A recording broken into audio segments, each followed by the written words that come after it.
The boy skipped class with his girlfriend. Instead of going to the female teacher for extra tutoring, they were stopped by the professor. Their car was overturned, and the girlfriend was taken away. The boy wanted to kill that old woman. York had escaped with Amy from Jerry in the past, but now in college, the gap and crisis of trust between them has resurfaced. On the study trip to Romania, Amy and York decided to break up, which made York very gloomy. York rejected Eddie's party invitation, and planned to watch a movie in his room, but when he looked up, he accidentally saw two hot women in the apartment across performing even more stimulating scenes, which excited him greatly. If it weren't for him peeking, he even thought of whistling. Just then, the person across seemed to have noticed him, but she didn't panic. Instead, she revealed a smile of enjoyment. Good things shouldn't forget his good friends. York quickly called out to Eddie, inviting him to take a look, but in the time of turning around, the two beautiful women across had disappeared. Eddie only saw the statues on the opposite building.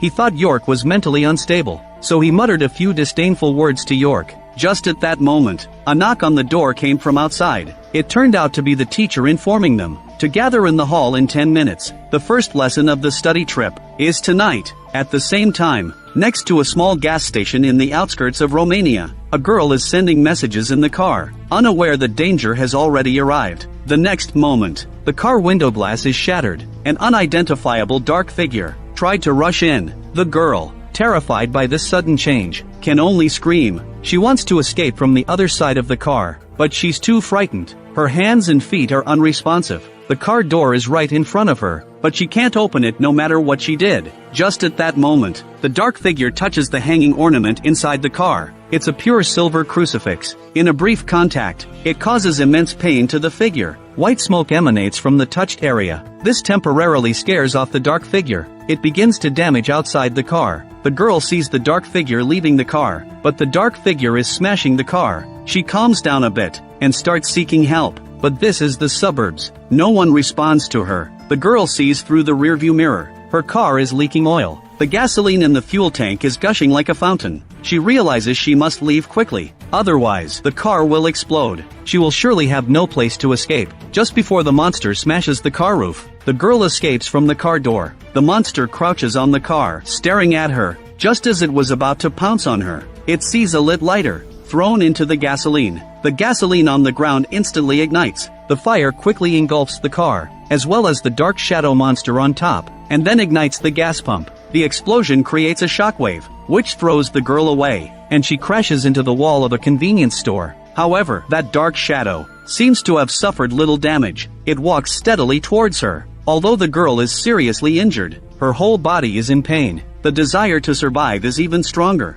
She walks into the convenience store, trying to seek help. It's a 24-hour unmanned convenience store. There are no store attendants. The only surveillance device is a CCTV camera. The girl wants to make a phone call for help. The next moment, a figure appears behind her. It grabs her by the neck and lifts her up, and throws her away. She crashes into two shelves before stopping. However, all of this, in the surveillance footage, there is only the girl throughout. There is no dark figure at all. The other party seems to be taunting the uselessness of the surveillance. The dark figure drags the woman below the camera. Suddenly, the sound of tearing flesh is heard. Blood gushes out, soaking the crucifix on her chest. On the other side, amidst the dazzling lights, a female professor walks in. She is Professor Jerry, the teacher for this class. In the upcoming week, she will teach the students about medieval art and the related aspects of medieval art. Yet, York in the audience is stunned. He recognized her. This professor, whom he saw in the apartment just now, was one of the dancers from the hot dance duo. He had doubts in his mind. Can she really do it? Perhaps sensing his gaze, Professor Jerry also stares at him from the crowd. Clearly, she also recognized York. After a brief introduction in the classroom, the professor takes them to a local castle for field observation and study. This is the castle of Countess Elizabeth. She was extremely cruel during her rule, killing countless people, and even became one of the inspirations for the vampire Dracula. And from the tour guide's narration, everyone learns the people who were killed were mostly women. York disregards these stories. He has already seen real vampires. They are beings who don't care about gender. So he found an excuse to explore the interior of the castle. But in a corner, he heard some voices. He was at the age of adolescence. Those voices were appealing to him. He followed the voices. York turned into an unfamiliar place. Here, he saw a couple. As he observed them closely, That woman turned out to be Jerry. Perhaps it was a woman's intuition. The observed professor instantly turned her head and looked directly at where York was and pronounced his name. York got scared. He quickly stepped back to the side and hid behind a pillar, trying not to make any sound. But the next moment, all the sounds suddenly disappeared. York quickly came out from behind the pillar, but just like in the apartment, everyone had vanished, as if nothing had happened here. He walked up to investigate. He saw a staircase. Could the couple have left through the staircase? So he wanted to go downstairs and search, but right at that moment, a hand tapped his shoulder. York got startled. Upon closer look, it turned out to be his friend Eddie. It turned out the tour was about to end. He came specifically to inform York that it was time to leave. Back at the apartment, after experiencing 2 strange incidents just now, this feeling was very unpleasant. It reminded York of some bad memories, so he stayed awake all night, tossing and turning in bed. Suddenly, the door was pushed open. The teacher in charge informed them they were to gather for class in half an hour. The classroom lights were still dazzling, yet everyone's gaze was unusually blank. Jerry was narrating, while slowly approaching Amy. Having experienced 2 strange incidents last night, York was now wary of the professor. Upon seeing her approaching Amy, with strange movements, as if a wild animal habitually take a sniff before eating, he spoke up to stop her. Yet a bizarre scene unfolded. Everyone around was frozen. No one paid attention to him. They didn't even blink their eyes. Amy remained in the same position. Only Jerry and York could move. Then the professor turned her head and stared at him. He became aware of the strangeness around him. York awkwardly tried to defend himself. Jerry slit Amy's throat, splattering blood directly sprayed into York's eyes. Extreme fear jolted him awake. It turned out to be just a dream. He had actually fallen asleep in class, and he got caught red-handed by the teacher. He instantly became a laughingstock, but the professor seemed to know the content of the dream. She quietly asked him in his ear, "Do you like this kind of content?" York's eyes filled with horror. Now he was certain. This woman definitely had a problem. Even after class, he proactively told Eddie, "The professor is definitely not normal." But the other person didn't believe him at all. Instead, he believed York was mentally unstable and planned to confront the professor, even though she was indeed extremely attractive,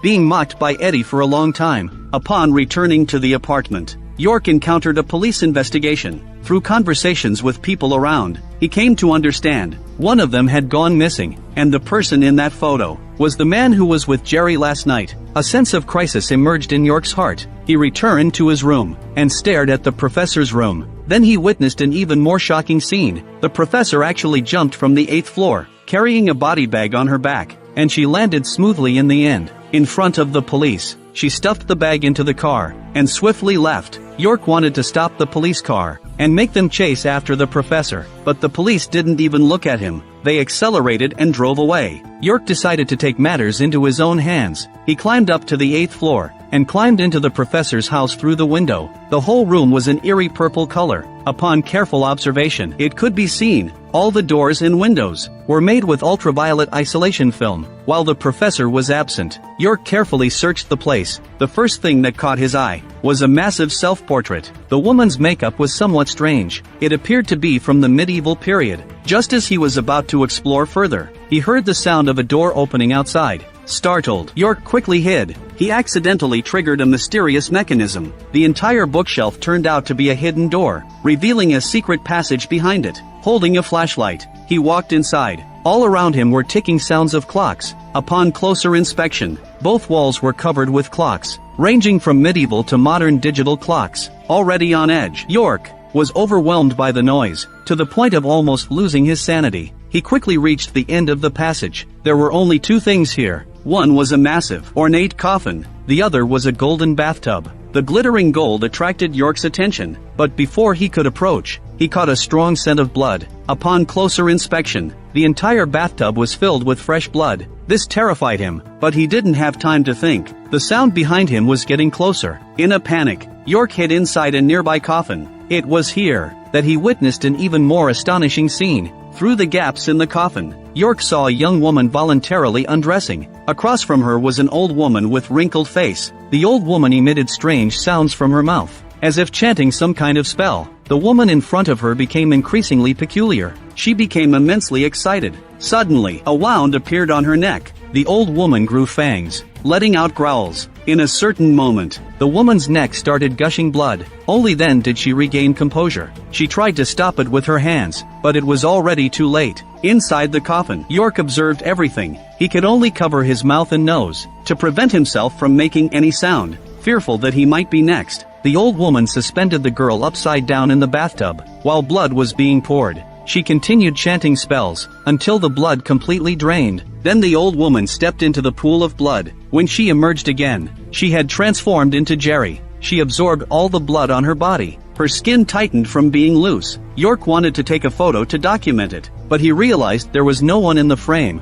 He muttered angrily, but at that moment, the professor opened the coffin directly. There was only 1 centimeter of distance between them. He could even feel Jerry's breath. At this moment, York was filled with fear. He had no intention to admire the beauty. In the instant of the camera flash, York quickly ran out of the professor's house. He called the police from a telephone booth on the roadside, but the police thought he was just a madman. They hung up on him on the spot, and all of this was under the professor's gaze. She smiled. York was being stared at, making him uncomfortable. He immediately fled from the telephone booth. He went to find his girlfriend, Amy, but Jerry was already waiting for him there. He was worried that the professor would harm his girlfriend. York said Jerry was a vampire, and presented a Bible, trying to intimidate her. However, the professor showed no fear. She took the Bible from him. This change once again shocked York. He had a new doubt in his heart. Could it be that she really wasn't a vampire? But when the professor left, she revealed the burn marks on her hand. That's when York realized that her power was too strong. She had no fear of these ordinary religious objects. Due to York's recent madness, Amy directly kicked him out. After returning to the apartment, York searched for relevant information, and unexpectedly saw that self-portrait. It was a famous historical figure, Countess Elizabeth from the Middle Ages. She was also the earliest human to be turned into a vampire. According to legend, only by consuming the blood of a virgin, on the night of the full moon, could one regain their human form. Coincidentally, vampire hunter Pete was in this town. As time went by, he had aged significantly. Luckily, he still remembered York. He agreed to join forces with him to fight vampires again. The group gathered once again, but Jerry seemed to have anticipated it. She was waiting for them directly on the subway. Pete saw her, and once again fled the scene. He ran away just before the doors closed. Only York, Eddie, and Amy remained. They had to confront the vampire queen directly. Eddie took the first action.